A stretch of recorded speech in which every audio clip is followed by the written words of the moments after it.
Bismillahirrahmanirrahim. Assalamualaikum warahmatullahi wabarakatuh. Waalaikumsalam. Alhamdulillahirabbil alamin. Allahumma shalli ala sayyidina Muhammadin wa ala alihi wa sahbihi ajmain. Alhamdulillah, bersyukur kepada Allah Subhanahu wa taala, pada hari ini kita kembali menyapa di acara Majelis Yas'alunaka Islam Solusi Kehidupan bersama Syekhuna Syekh Surahman Hidayat. Baiklah, pemirsa yang berbahagia yang dirahmati Allah Subhanahu wa taala. Untuk edisi kali ini adalah edisi yang sangat spesial yang mana kita akan membahas terkait permasalahan-permasalahan pergaulan kita bersama saudara-saudara yang Nasrani ya. Untuk itu tetap bersama kami untuk menyebarkan kebaikan di channel kami dengan cara like, share, and subscribe ya. Untuk itu kami pun mengucapkan jazakumullah khair katsir kepada para penanya yang sudah menyampaikan pertanyaannya ke Majelis Yas'alunaka Islam Solusi Kehidupan. Mudah-mudahan menjadi asbab kebaikan untuk kita bersama.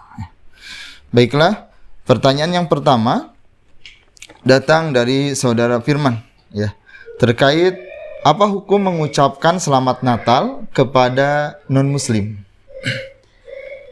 Bismillahirrahmanirrahim. Assalamualaikum warahmatullahi wabarakatuh. Allahumma salli ala sayyidina Muhammadin wa ala alihi wa sahbihi ajma'in, amma ba'du.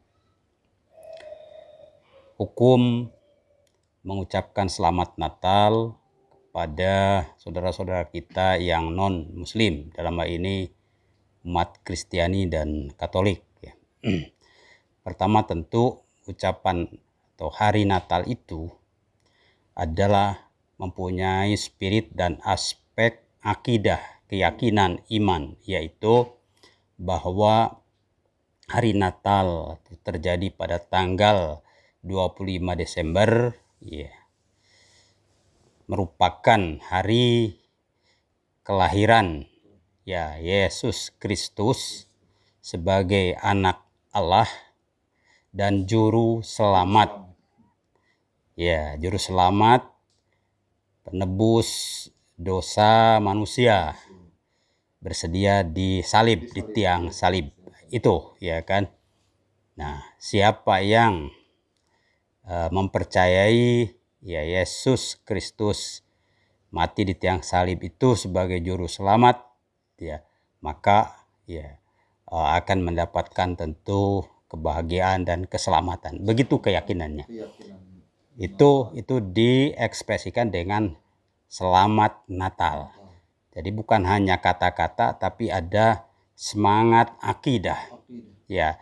Lalu diekspresikan dengan ibadah, yaitu ritual. Tentu ritualnya ya bentuk-bentuk puji-pujian, ada kebaktian, ada sholat, ada itu dan ini, yaitu ritual.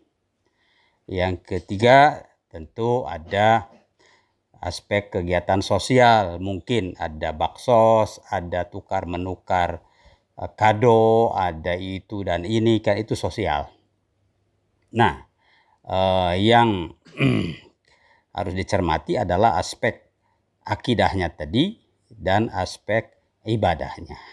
Tentu bagi orang Islam, nah di dua aspek akidah dan ibadah ini ya Islam sudah mempunyai garis, yaitu dalam surat Al-Kafirun ya, Qul ya ayyuhal kafirun, ya harus musharahah, ditegaskan bahwa ya keyakinan dan praktek ibadah tadi itu ya adalah ditolak dalam akidah dan syariah Islam. Itu harus musharahah ya kan. Kenapa? Karena dalam ayat yang lain, innad-din indallahil Islam, sesungguhnya agama yang diridhai dan diterima oleh Allah adalah Islam. Itu harus musharahah. Namun demikian ya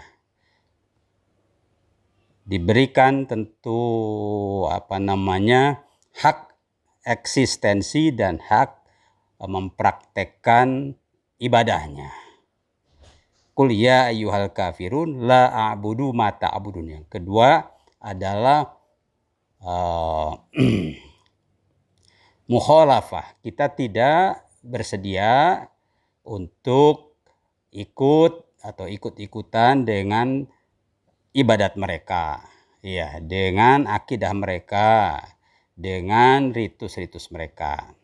Tetapi kita tidak menghalang-halangi ya mereka untuk mempraktekkannya dan untuk menjalankannya.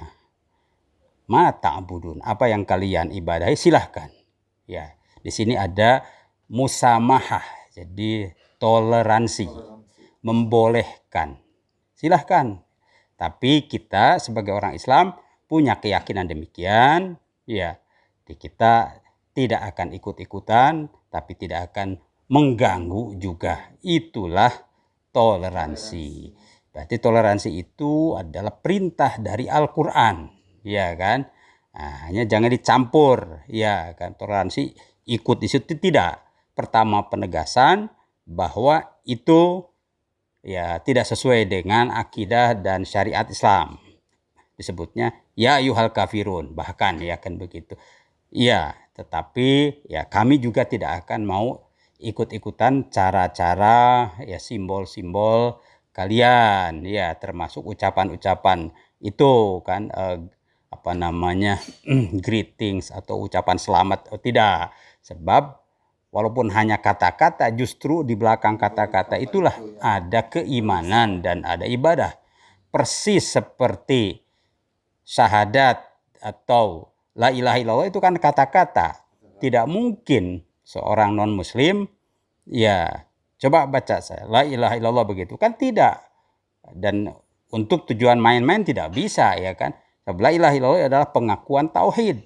Orang yang menyebut la ilaha illallah berarti muslim. Nah kan, hanya kata-kata. Nah begitu, jadi kata-kata ini punya makna, punya spirit.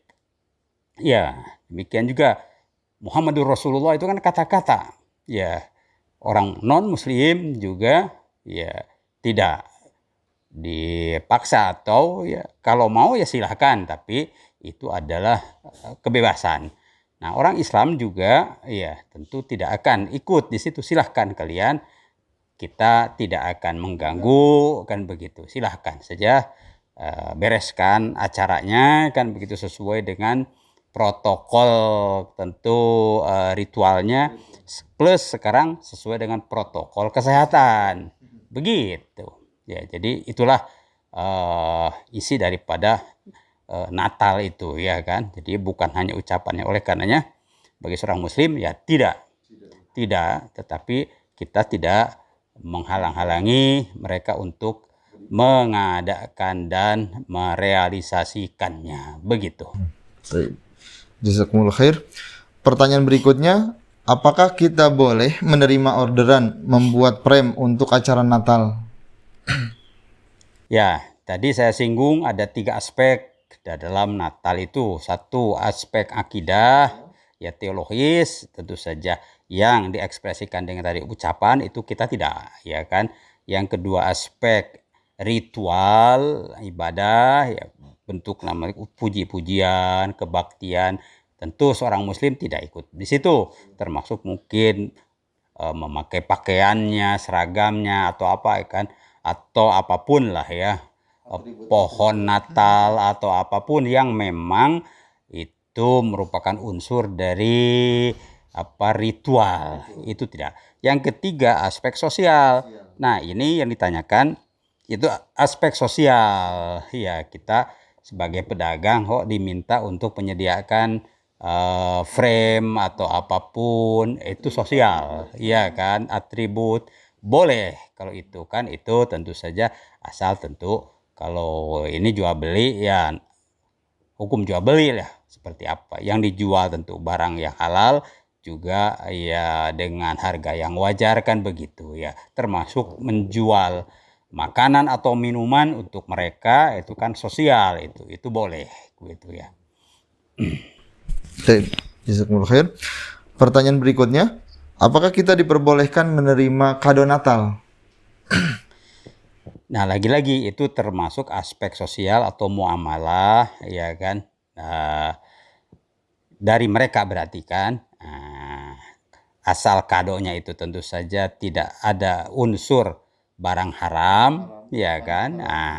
Itu adalah merupakan hubungan baik ya antar warga, mungkin sesama teman, ya pertemanan ya itu, atau pelanggan dan lain-lain. Itu bukan hanya boleh untuk hubungan baik sesama warga, itu tentu merupakan kebaikan. Dalam Al-Quran disebut albir, itu adalah kebaikan ya.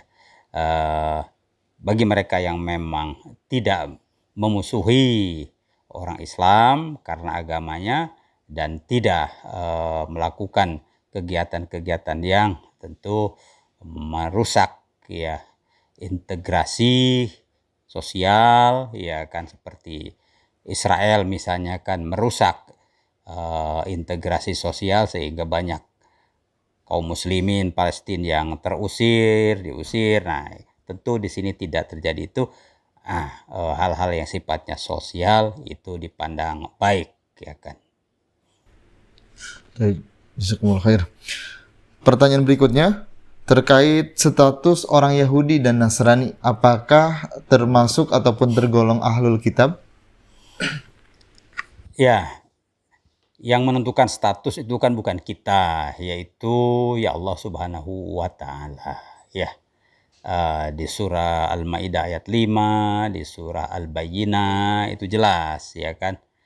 Di surah Al-Bayyinah disebutkan orang-orang kafir itu terdiri dari ahli kitab wal musyrikin, ya kan. Di surah Al-Maidah ayat 5 juga ya ahlul kitab. Ya, kalau disebut ya ahlul kitab terdiri dari Yahudi dan Nasara, ya sudah, itulah yang ditetapkan statusnya ya oleh Allah Subhanahu wa Ta'ala.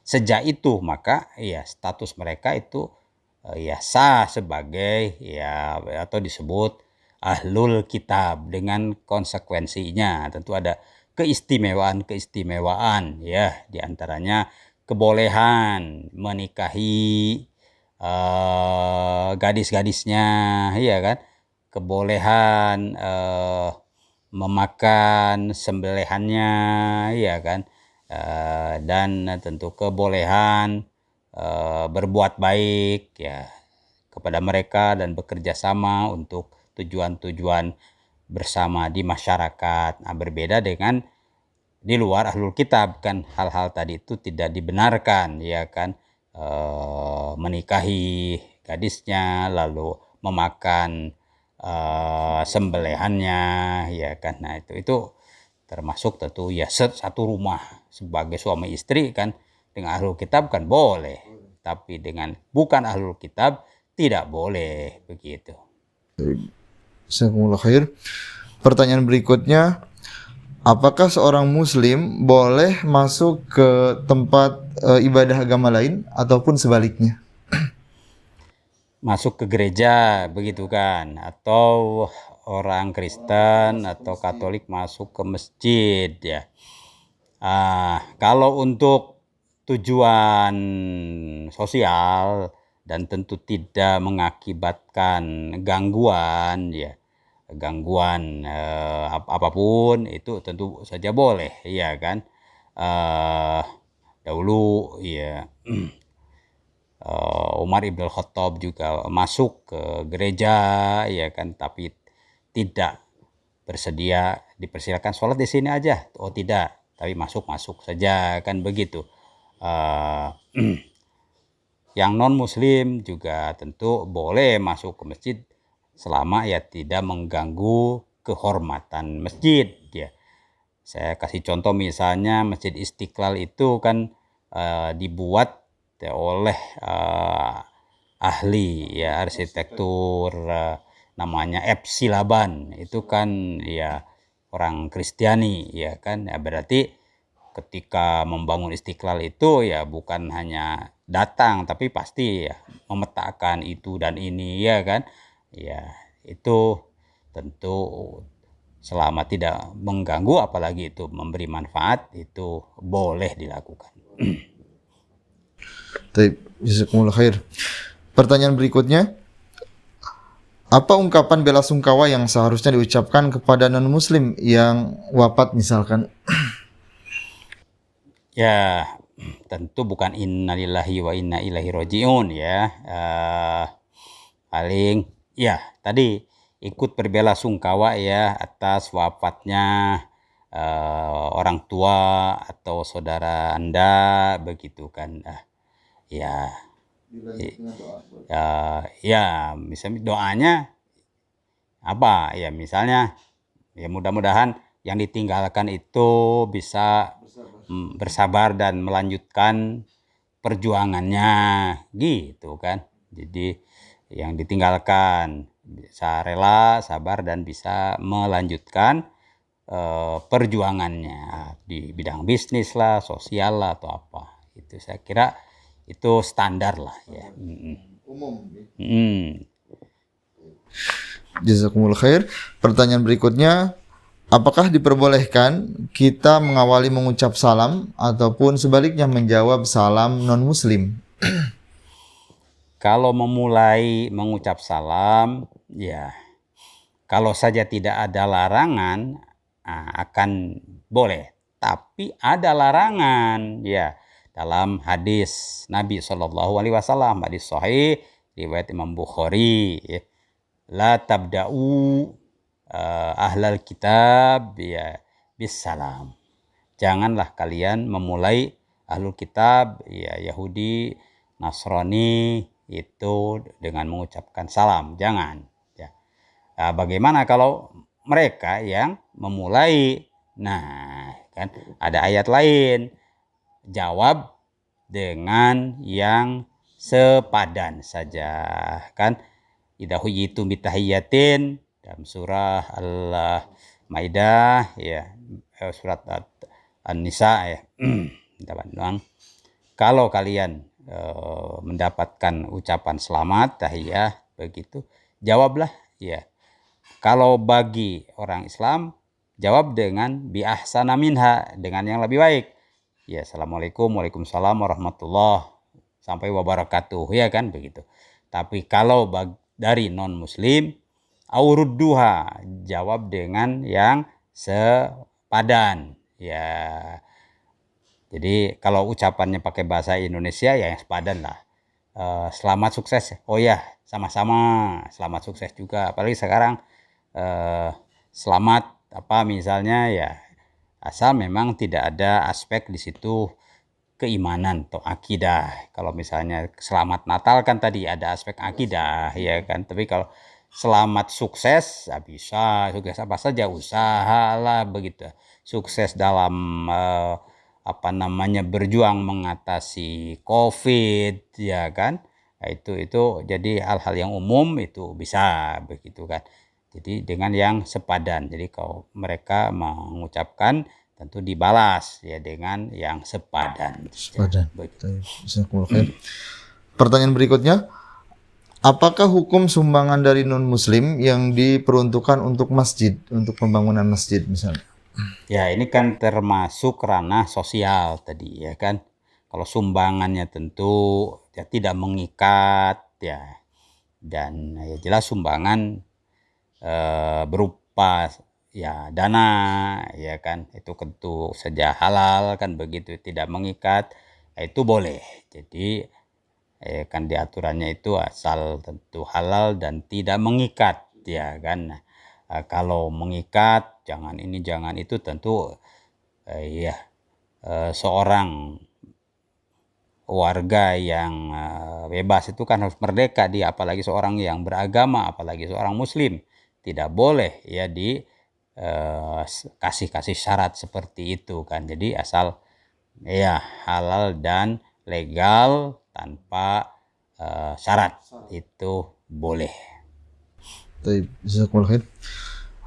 Alhamdulillah pemirsa yang berbahagia, pertanyaan-pertanyaan seputar interaksi kita dengan ataupun pergaulan dengan non-muslim telah dijawab oleh Syekhuna Syekh Suram Hidayat. Untuk itu kita break terlebih dahulu. Assalamualaikum warahmatullahi wabarakatuh.